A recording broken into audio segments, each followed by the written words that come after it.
اور اے محمد تم اس علم وحی کے ذریعے سے ان لوگوں کو نصیحت کرو جو اس بات کا خوف رکھتے ہیں کہ اپنے رب کے سامنے کبھی اس حال میں پیش کیے جائیں گے کہ اس کے سوا وہاں کوئی ایسا ذی اقتدار نہ ہوگا جو ان کا حامی و مددگار ہو یا ان کی سفارش کرے، شاید کہ اس نصیحت سے متنبہ ہو کر وہ خدا ترسی کی روش اختیار کر لیں۔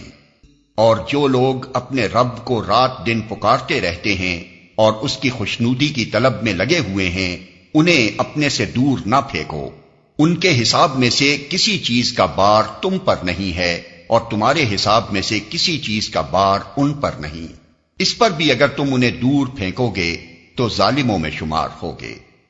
دراصل ہم نے اس طرح ان لوگوں میں سے بعض کو بعض کے ذریعے سے آزمائش میں ڈالا ہے تاکہ وہ انہیں دیکھ کر کہیں کیا یہ ہیں وہ لوگ جن پر ہمارے درمیان اللہ کا فضل و کرم ہوا ہے؟